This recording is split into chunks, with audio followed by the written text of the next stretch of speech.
Hola, saquen una hoja. Tranquilos, este ejercicio es para que el cerebro disfrute. Así que te doy tiempo a que busques una hoja, un anotador, un cuaderno, lo que tengas a mano junto con un avirome o lapicera. Y hablamos de disfrute. Así que prepárate alguna infusión o bebida acompañado con algún apetizar para la primera parte de la propuesta de hoy. Tú decides.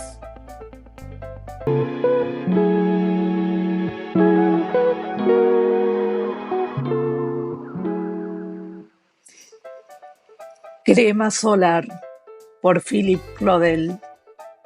Mi madre desconfía del sol como de un belicoso enemigo que nunca baja la guardia. Me educan en ese miedo constante. Cuando el cuerpo está demasiado caliente, una brusca inmersión en agua fría puede provocar la muerte. Miedo también a las quemaduras, a las lesiones dérmicas que podrían afectarme irreparablemente. Tengo que esperar hasta media tarde para reunirme con los amigos en la piscina. En realidad es un simple remanso de aguas vivas, aunque más bien lentas y marrones. Aguas que no son ni más ni menos que las del Merte. Hace unas décadas construyeron en uno de sus brazos, más arriba de la presa, unas separaciones de hormigón que forman unos pequeños embalses. En la orilla, una hilera de cabinas de obra permite cambiarse. Hay una taquilla para sacar la entrada, socorristas y puede que también un bar, ya no recuerdo. Grandes árboles, álamos y fresnos murmuran, acarician el cielo y dan sombra al conjunto. Refunfuño porque es tarde. Mi madre me ha obligado a echarme una siesta insoportable, en la que no he pegado ojo. Estamos a mediados de julio. Fuera, el zumbido de grillos y cigarras. La eternidad de las vacaciones. Me he puesto el bañador, que mi madre me sube hasta el ombligo y aún me hace más delgado. Y las chancletas de plástico. Mi madre extrae de un aerosol naranja una gran perla blanca con la consistencia de la espuma de afeitar que deposita en su mano. Me la aplasta sobre la piel. Es suave. Me extiende la crema que de pronto, milagrosamente disuelta por todo el cuerpo, se ha vuelto invisible. Leo la etiqueta del aerosol. Hambre Soler. Parece el título de una de esas poesías de Emile Verhaeren, Maurice Faubert, José María de Heredia o Paul Chantolet, que aprendo todas las semanas. Cierro los ojos. Respiro hondo. Un aroma un poco untuoso, apenas almizcado, un olor de gineceo turco. Como una prolongación del calor del día, una tibieza de intimidad, de brazos acariciantes. Más tarde, cuando descubra las bañistas de Lingres, les atribuiré ese olor. Por fin estoy listo. Subo de un salto a la bici, salgo disparado. El viento me olfatea. Tengo 10 años. El presente es un regalo estupendo.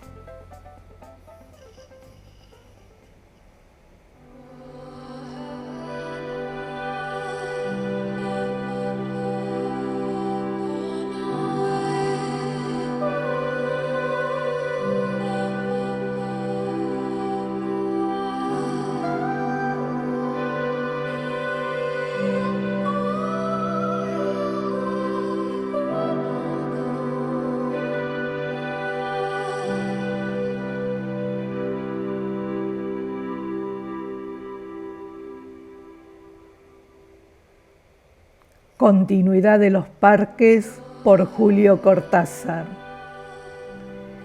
Había empezado a leer la novela unos días antes. La abandonó por negocios urgentes. Volvió a abrirla cuando regresaba en tren a la finca. Se dejaba interesar lentamente por la trama, por el dibujo de los personajes. Esa tarde, después de escribir una carta a su apoderado y discutir con el mayordomo una cuestión de aparcerías, volvió al libro en la tranquilidad del estudio que miraba hacia el Parque de los Robles. Arrelianado en su sillón favorito, de espaldas a la puerta que lo hubiera molestado como una irritante posibilidad de intrusiones, dejó que su mano izquierda acariciara una y otra vez el terciopelo verde y se puso a leer los últimos capítulos. Su memoria retenía sin esfuerzo los nombres y las imágenes de los protagonistas. La ilusión novelesca lo ganó casi enseguida. Gozaba del placer casi perverso de irse desgajando línea a línea de lo que lo rodeaba y sentir a la vez que su cabeza descansaba cómodamente en el terciopelo del alto respaldo, que los cigarrillos seguían al alcance de la mano, que más allá de los ventanales danzaba el aire del atardecer bajo los robles. Palabra a palabra, absorbido por la sórdida disyuntiva de los héroes, dejándose ir hacia las imágenes que se concertaban y adquirían color y movimiento, fue testigo del último encuentro en la cabaña del monte. Primero entraba la mujer, recelosa. Ahora llegaba el amante, lastimada la cara por el chicotazo de una rama. Admirablemente restañaba ella la sangre con sus besos, pero él rechazaba las caricias. No había venido para repetir las ceremonias de una pasión secreta, protegida por un mundo de hojas secas y senderos furtivos. El puñal se entibiaba contra su pecho y debajo latía la libertad agazapada. Un diálogo anhelante corría por las páginas como un arroyo de serpientes, y se sentía que todo estaba decidido desde siempre. Hasta esas caricias que enredaban el cuerpo del amante, como queriendo retenerlo y disuadirlo, dibujaban abominablemente la figura de otro que era necesario destruir. Nada había sido olvidado. Coartadas, azares, posibles errores. A partir de esa hora, cada instante tenía su empleo minuciosamente atribuido. El doble repaso despiadado se interrumpía apenas para que una mano acariciara una mejilla. Empezaba a anochecer. Sin mirarse ya, atados rígidamente a la tarea que los esperaba, se separaron en la puerta de la cabaña. Ella debía seguir por la senda que iba al norte. Desde la senda opuesta él se volvió un instante para verla correr con el pelo suelto. Corrió a su vez, parapetándose en los árboles y los setos, hasta distinguir en la bruma malva del crepúsculo la alameda que llevaba a la casa. Los perros no debían ladrar, y no ladraron. El mayordomo no estaría a esa hora, y no estaba. Subió los 3 peldaños del porche y entró. Desde la sangre galopante en sus oídos le llegaban las palabras de la mujer. Primero una sala azul, después una galería, una escalera alfombrada. En lo alto, 2 puertas. Nadie en la primera habitación, nadie en la segunda. La puerta del salón y entonces el puñal en la mano, la luz de los ventanales, el alto respaldo de un sillón de terciopelo verde, la cabeza del hombre en el sillón, leyendo una novela.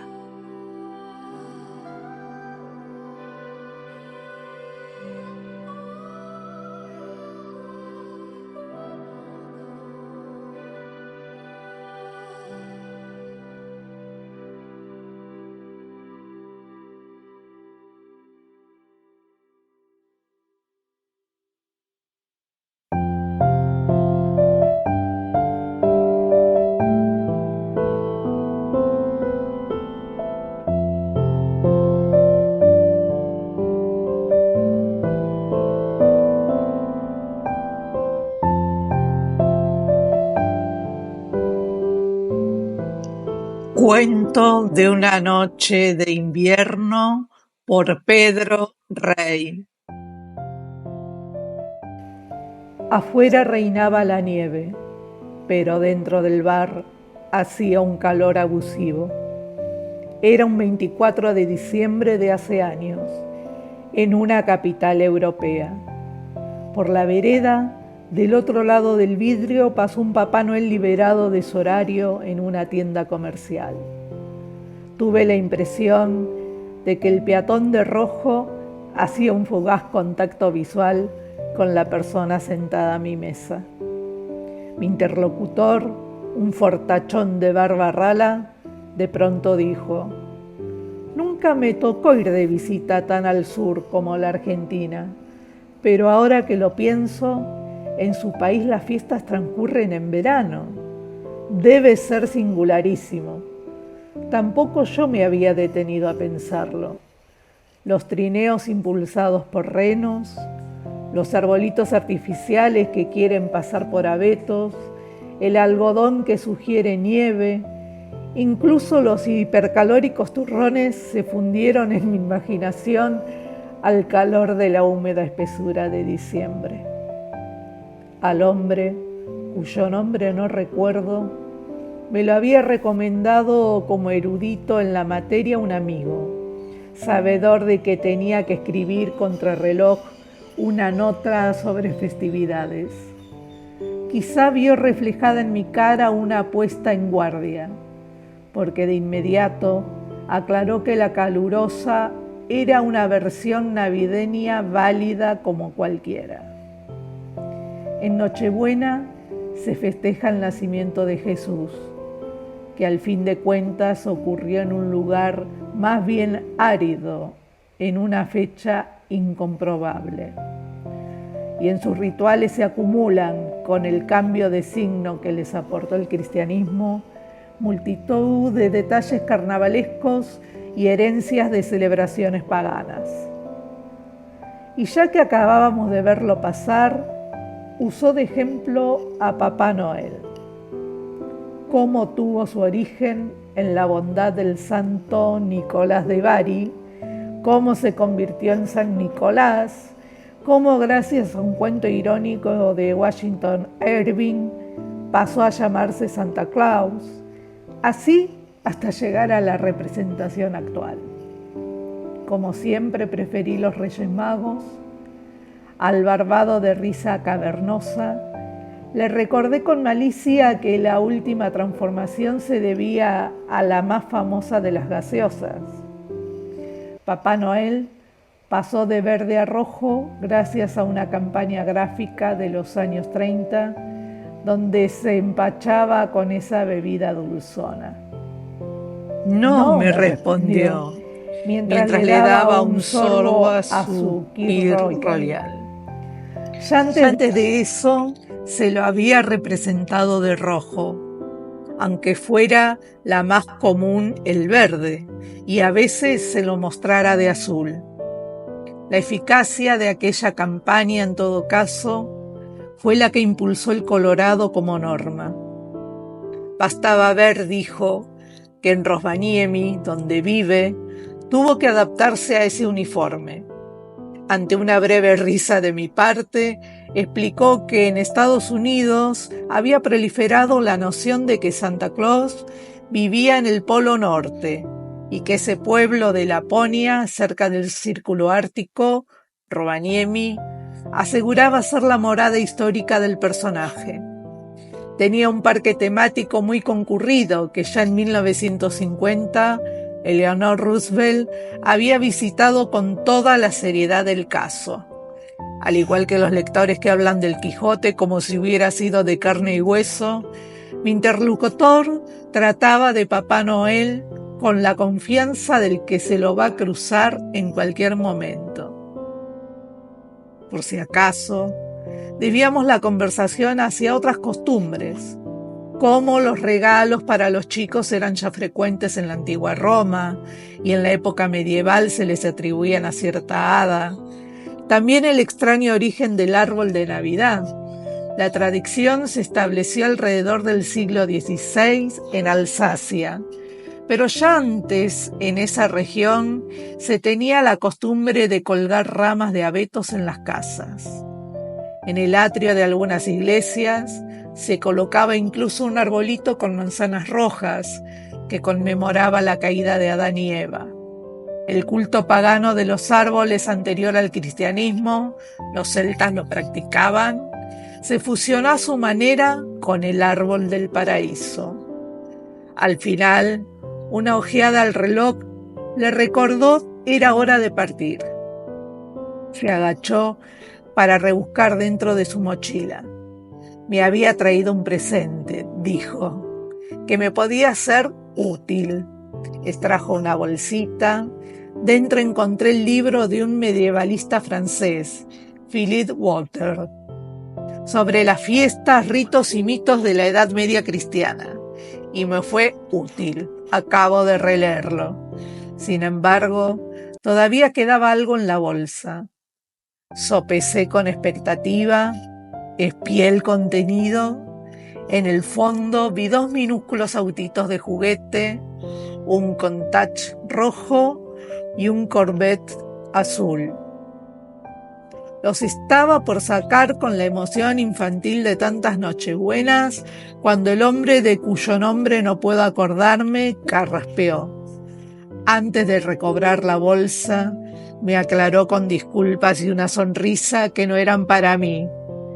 Desde el gran James Joyce, que tomó el término de un concepto religioso, la literatura llama a esos momentos reveladores con un nombre perfecto: epifanías.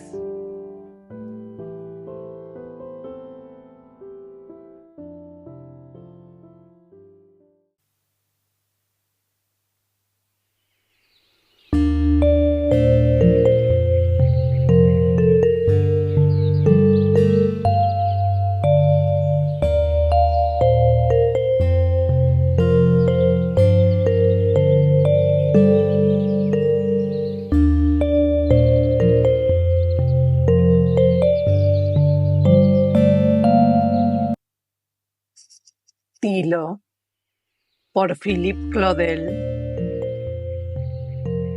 En Armonía de la tarde, un poema de las flores del mal de Baudelaire, describe la transformación alquímica, sensorial y musical que se desencadena al declinar el día.